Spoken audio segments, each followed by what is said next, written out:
estar allá nos tocaba hacer política para favorecer a uno y al otro. Esas alcaldías eran convenios hechos con la guerrilla para poder ganar esas alcaldías. Bienvenidos nuevamente al programa Soy Cabal. Hoy tenemos un invitado muy especial que es José Antonio Vitonaz Yatacue. ¿Cómo estás, José Antonio?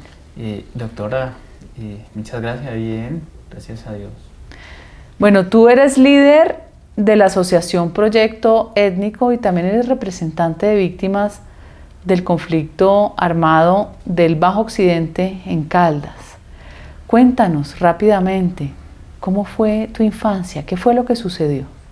Cuando iba a ajustar 14 años, fui entregado por las autoridades indígenas a la columna Jacob Arenas, a la guerrilla prácticamente, y sin saber cuál era mi misión ni qué iba a hacer allá.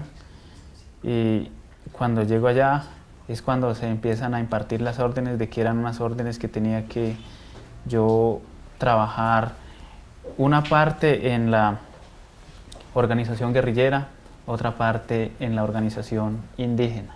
Ya después es que se viene el reclutamiento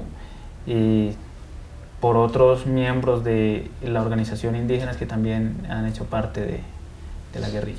O sea que el CRIC entonces, ¿qué es? Porque uno entiende que es una organización, Consejo Regional Indígena del Cauca. Según la historia, yo entiendo que desde los años 70 el CRIC es permeado por el M-19. Ellos empiezan a ejercer una influencia ideológica para convertirlos al comunismo, después usarlos en esa avanzada revolucionaria. Pero entonces lo que me dices es que el CRIC tiene un pie acá en la legalidad, utilizando los privilegios que los cobijan en la Constitución, en todo lo que hace el Estado colombiano en el esfuerzo por ayudar a esta etnia indígena, pero tienen otro pie en la guerrilla. Cuéntanos cómo es eso. A ver, yo creo que el Consejo Regional Indígena del Cauca llegó un tiempo donde tuvo una razón. Yo digo que tuvo una razón porque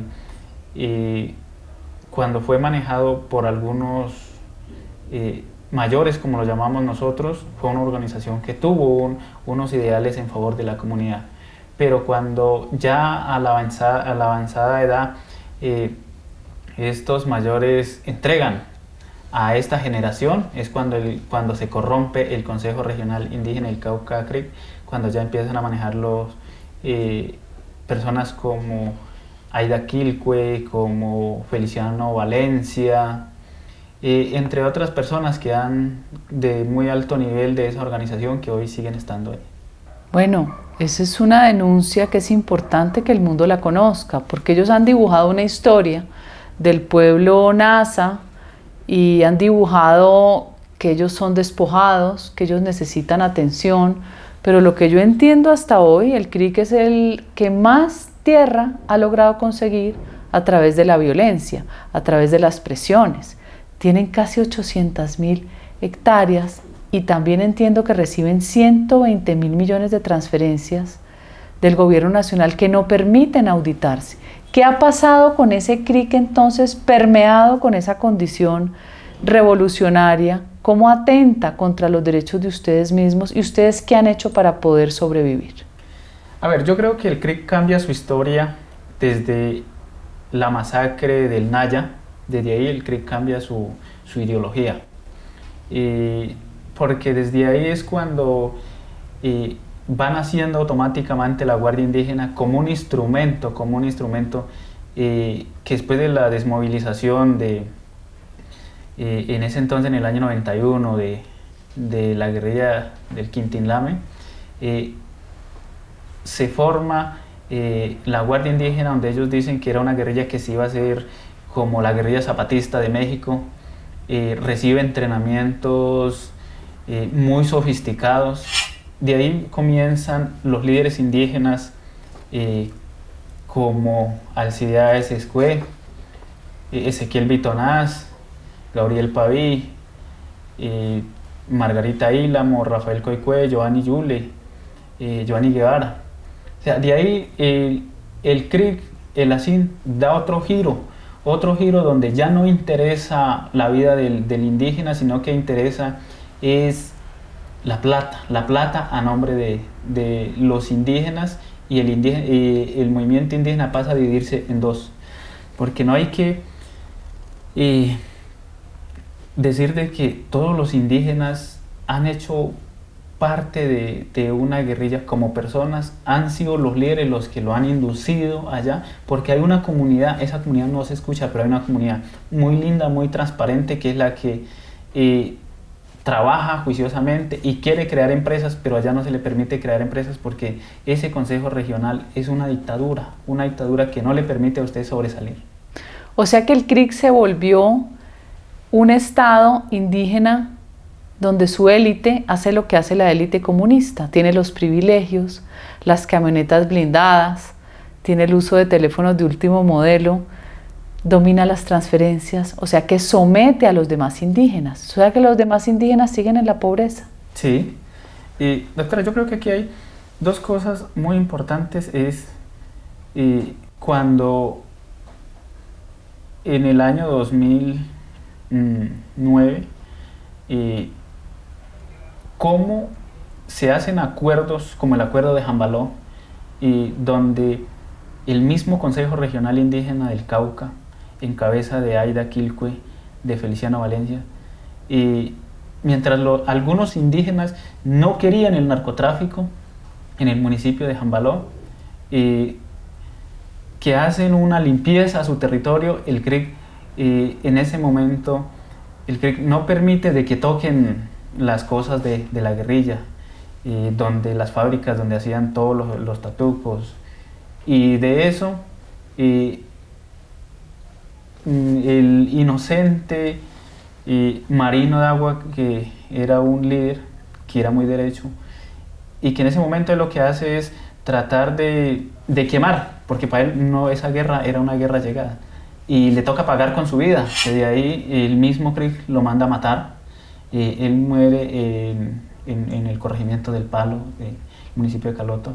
Él muere donde las FARC lo acribilla, que no se le conocía el rostro, pero esa era una orden directamente del CRIC, que él tenía que pagar por su vida por haber quemado las 480 bombas que el CRIC se comprometía a entregárselos a las FARC. Bitonás, esa minga que dice defender la vida, defender el trabajo, que usa todas las ideas altruistas y que además se gana fácilmente el corazón de quien quiere proteger una etnia indígena. ¿Cuál es la verdad de esa minga? La minga tiene dos sentidos. Me devuelvo un poco atrás, como desde las recuperaciones de tierra en el año 2006, 2007, la minga del 2008. Estas mingas tienen un objetivo. Estas mingas era un trabajo mancomunado, lo llamo yo, matrimoniado entre la guerrilla y dirigentes indígenas. Para cuando la guerrilla tenía bajones de hombres, entonces esta era una estrategia para alimentar estos grupos. Por eso el 98% de las filas guerrilleras son compuestas por indígenas y el 15% por niñas y niños indígenas que no superan los 14 años. O sea, esto es como una película de terror, porque el CRIC terminó instrumentalizado por los grupos ilegales de ideología marxista, comunista. La población atrapada. Hablan a nombre de ustedes porque si ustedes hablan los matan o los torturan. Y finalmente ustedes necesitan es liberarse. O sea que hay que plantear es la verdadera revolución, que es los indígenas, la población, que no quiere estar sometida ni a la señora Quilcue, ni a Feliciano Valencia, ni a ninguno de estos personajes que han sido tachados de haber cometido delitos. Pero ¿usted qué le diría a un gobierno para enfrentar esto? ¿Cómo liberamos a todo este pueblo que está esclavizado por los que manejan todo ese dinero? Es muy duro ver la situación del Cauca. Yo le hago un llamado al Congreso, a la Cámara de Representantes, a las Cortes, que se haga una revisión de la Ley 89 de la Jurisdicción Especial, porque la Jurisdicción Especial es una jurisdicción que prácticamente está llevando a a la muerte, a una comunidad, a una desaparición, pero que son unos líderes indígenas que han utilizado a esta comunidad, nos tienen como útiles, inútiles en el momento que sea necesario, como estos, como las mingas. Para eso sí somos necesarios, para salir a gritar, pero cuando vamos nosotros después de eso, hay jóvenes que de esas acciones les queda faltando una mano,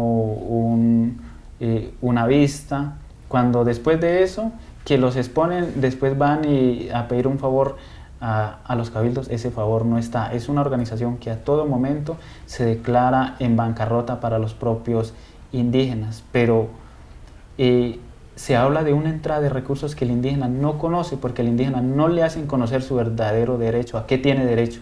Se les acaba el negocio a los esclavistas, que ya no son ni los españoles, ni los blancos, ni ningún otro distinto que los mismos indígenas de la élite del CRIC. ¿Qué historia? Testimonio vivo, el testimonio que todo Colombia y el mundo tiene que conocer. Muchas gracias, José Antonio.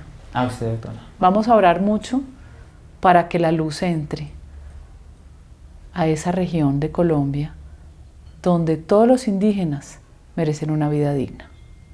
Claro que sí.